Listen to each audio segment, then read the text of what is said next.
Delhi CM ఎంపికపై BJP high command మేధోమథనం చేస్తుంది. ఈ నెల 13వ తేదీన బీజేపీ శాసనసభాపక్ష సమావేశం జరుగుతోంది. ఈ నెల 14వ తేదీన కొత్త సీఎం పేరును ప్రకటించే అవకాశం ఉంది. అయితే ఈ నెల 15వ తేదీ తర్వాతే సీఎం ప్రమాణం చేసే అవకాశాలు కనిపిస్తున్నాయి. మహిళా ఎమ్మెల్యేను సీఎం చేయాలన్న ఆలోచన బీజేపీ హైకమాండ్కు ఉంది. కొత్తగా ఎన్నికైన ఎమ్మెల్యేల నుంచి ముఖ్యమంత్రిని ఎంపిక చేయాలని బీజేపీ హైకమాండ్ కీలక నిర్ణయం తీసుకుంది. బీజేపీ నుంచి 4 మహిళా ఎమ్మెల్యేలు గెలిచారు. ముఖ్యమంత్రి పదవి మహిళకు ఇస్తే బాగుంటుందన్న ఆలోచనలో బీజేపీ హైకమాండ్ ఉంది.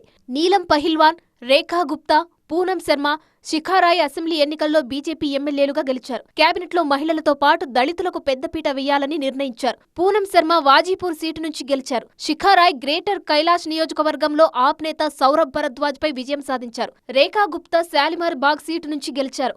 నీలం పహిల్వాన్ నజఫ్గఢ్ సీటు నుంచి గెలిచారు. ఫిబ్రవరి 15వ తేదీ తర్వాతే ఢిల్లీలో కొత్త సీఎం ఎంపిక జరిగే అవకాశం ఉంది. ప్రధాని మోదీ విదేశీ పర్యటన ముగిసిన తర్వాత ఢిల్లీలో కొత్త కేబినెట్ కొలువు తీరుతుందని బీజేపీ వర్గాలు చెబుతున్నాయి. కేజ్రీవాల్ పై గెలిచిన పర్వేష్ వర్మ కూడా సీఎం రేసులో ముందున్నారు. విజేంద్ర గుప్తా, సతీష్ ఉపాధ్యాయ్ కూడా సీఎం పదవిని ఆశిస్తున్నారు. సామాజిక ప్రాంతీయ సమీకరణాలను పరిశీలిస్తోంది BJP high command. Parvesh Varma UP, Haryana, Punjab రాష్ట్రాల్లో ప్రభావవంతమైన జాట్ సామాజిక వర్గానికి చెందిన నేత కావడంతో ఆయన పేరును పరిశీలిస్తున్నారు.